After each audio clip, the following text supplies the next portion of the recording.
Welcome back, everyone. Today, we are diving into an incredibly fascinating, definitely controversial professional intelligence case study. We're looking at a figure who sits right smack in the middle of international intelligence, massive online influence, and deep political polarization. I'm talking about Scott Ritter. From Iraq to Ukraine, from Iran to Washington politics, he's become an absolute lightning rod in modern geopolitics. Now, our goal with this explainer isn't to take a side. We're just going to impartially unpack the source material. We really want to understand how a former weapons inspector, someone actually trusted to investigate global threats, became one of the most polarizing voices on the internet today.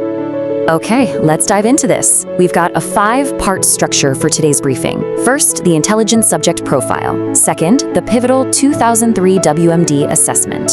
Third, his modern geopolitical shift. Then, we'll hit the polarization and legal controversies. And finally, we'll wrap up by analyzing his credibility.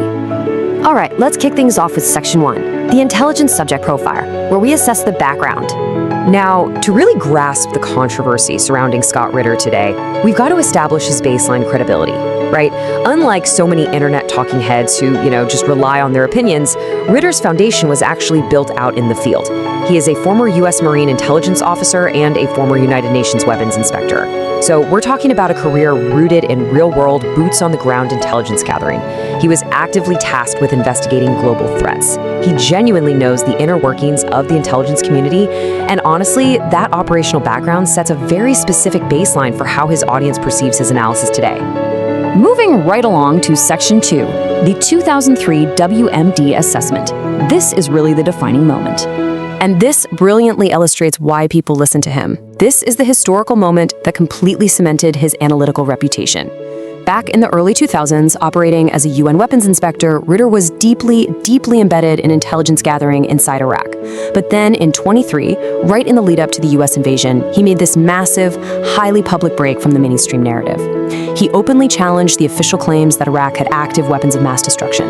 He literally stood entirely against the government consensus, which, as you can imagine, came with a huge professional risk. And, well, as post-war investigations proved, he was vindicated. No active WMD stockpiles were ever found. So here is the absolutely crucial takeaway from that 2003 vindication. That acts as an immovable anchor for his supporters today. When they look at him, they don't just see a commentator. They see a professional intelligence officer who got it right when the entire multi-billion-dollar government apparatus got it dead wrong. To understand his modern influence, you really have to recognize that his audience heavily relies on this specific track record. Predicting flawed government intelligence is basically the ultimate I told you so currency in today's media landscape. Which brings us to Section 3, the modern geopolitical shift, and his new focus. Over the past year or so, Ritter has translated that early 2000s credibility into this massive online presence. He's covering basically all of today's most volatile global flashpoints. We're talking a heavy focus on the Russia-Ukraine conflict, escalating NATO tensions, and extensive commentary on Middle East instability. For instance, he's made the controversial argument that U.S. and Israeli military pressure against Iran might actually end up strengthening Tehran internally rather than weakening it. His current geopolitical warnings are frankly stark. He has repeatedly warned that the West is, and I quote, crossing the last line in its confrontation with Russia. He constantly points to a rapidly growing risk of wider escalation. Recently, he's even speculated about the potential for advanced missile strikes near Kyiv. It's exactly this kind of highly alarming, definitive analysis that just spreads like wildfire across alternative social media channels. Now, let's look at Section 4, polarization and legal controversies. This is the reliability divide. Now, what's really interesting about this slide is how intense the public divide is. Because of his massive visibility, we have to do an impartial reliability analysis here. On one hand, his supporters view him as a fiercely independent analyst. They see someone willing to say what mainstream commentators completely avoid. And again, that's anchored entirely by his 2003 vindication. But flip the coin, and his critics paint a vastly different picture. They accuse him of actively amplifying Russian narratives and spreading inflammatory rhetoric. Plus, critics consistently point to his severe past legal controversies. Those issues continue to follow him and are heavily debated across public forums today. Adding a whole new layer to all of this polarization are his recent claims of being debanked. Whether you personally align with his critics or supporters, you can't deny these allegations have thrown Ritter right into the center of explosive online debates. We're talking debates about censorship, free speech, and the use of financial pressure against alternative commentators. So he's not just a geopolitical analyst anymore, he's kind of become a central figure in the modern culture wars over information control.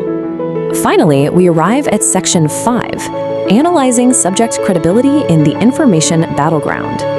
Ultimately, Scott Ritter perfectly represents this massive shift we're seeing in modern media. It's the rise of alternative geopolitical influencers. In today's hyper-polarized environment, the lines between objective intelligence analysis, political activism, and online controversy, they're completely blurred. Now, for critics, this trend is dangerous disinformation, but for his millions of supporters, his platform represents a deeply rooted skepticism toward official government narratives. And remember, that skepticism was born directly from decades of foreign policy mistakes, precisely like the 2003 intelligence failure he predicted.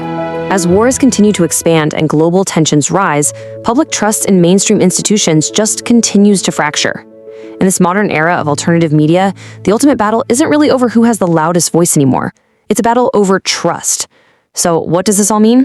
The ultimate question you have to ask yourself is, does the audience believe him? Thank you so much for walking through this intelligence case study with me. Keep questioning the data, and I'll see you in the next explainer.